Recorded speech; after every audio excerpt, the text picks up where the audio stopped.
Did you know that one of the most brutal westerns ever made was banned in the US for over 40 years?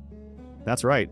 Sergio Corbucci's The Great Silence, a bleak, snow-drenched masterpiece about bounty hunters in a lawless mountain town, was deemed too violent, too cynical, and too un-American for a proper US release back in 1968.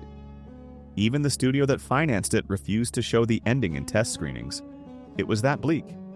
And yet today, the film is hailed as one of the greatest revisionist westerns of all time. There are numerous examples of films just like The Great Silence that have been buried in the history of Western cinema, some forgotten, dismissed, or simply lost in the shuffle of Hollywood's louder icons. But they're out there. Strange, bold, moody, and often better than the films that everyone knows. In today's video, we're going to be digging up 7 hidden gems of the Western genre. Films like The Great Silence, The Shooting, and Hannie Caulder. Movies that broke the rules, bent expectations, and left bullet holes in the myth of the American frontier. And to make things interesting, let us know how many of these movies you've seen in the comments below. Or perhaps drop a hidden gem of your own that we missed in this video. Starting off our list in 7th place, we've got Day of the Outlaw, a frozen, paranoid nightmare masquerading as a Western.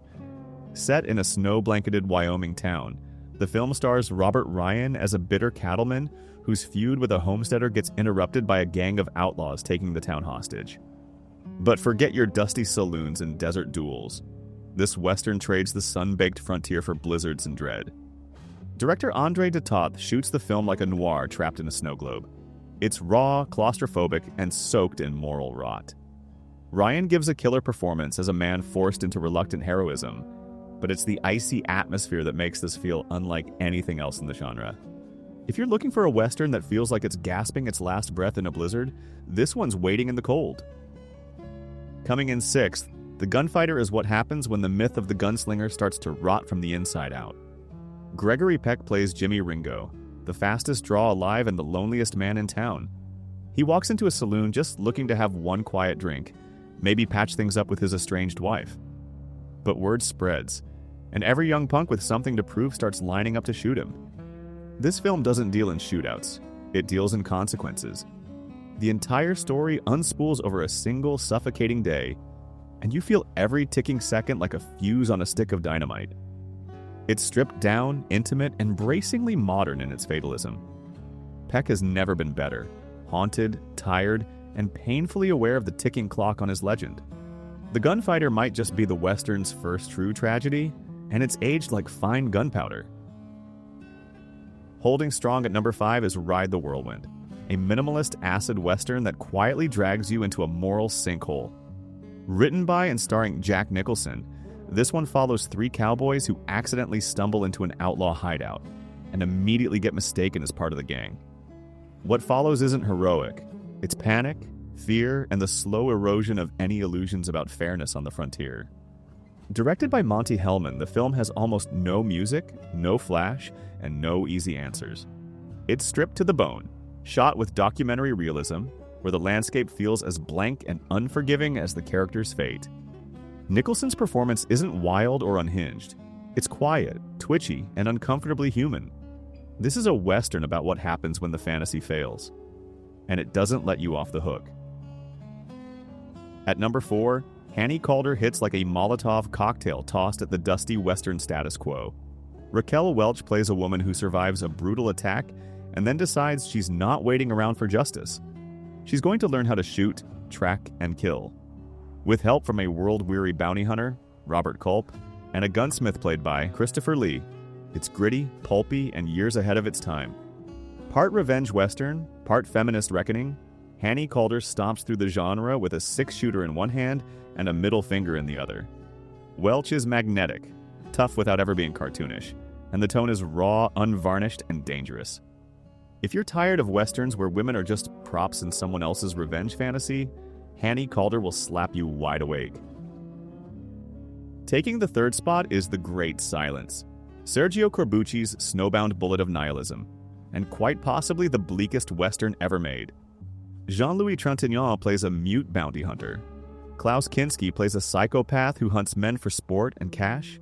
And the mountains of Utah, standing in for the Italian Alps, bury everything in snow, silence, and blood. This isn't just grim. It's a cinematic funeral dirge. Ennio Morricone's mournful score bleeds through every frame, and the final act hits like a shovel to the chest. It's anti-Hollywood, anti-hero, and anti-hope. But it's so well crafted, so committed to its vision that it sticks to your ribs like a deathbed confession. You want something beautiful and brutal? This is it. Our runner-up is Tom Horn, a slow, bitter elegy to the end of the West, and to Steve McQueen himself. Based on a true story, Tom Horn follows a former scout and hired gun as he's turned into a political scapegoat by the very ranchers who once needed him.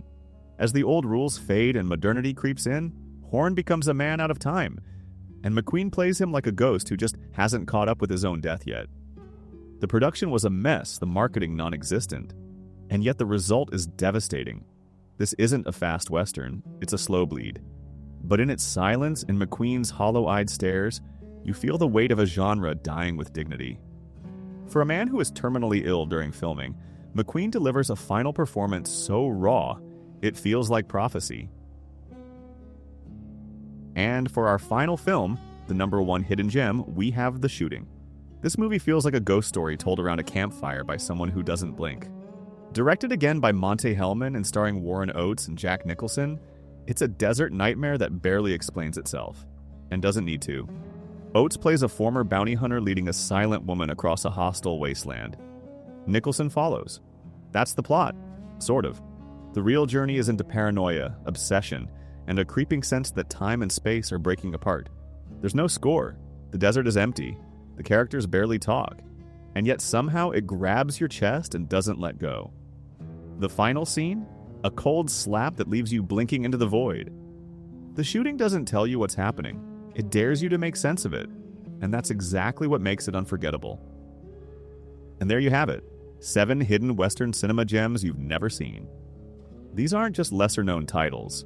They're Westerns that defy formula, bend expectations, and carve out strange, powerful spaces in a genre too often fenced in by cliché.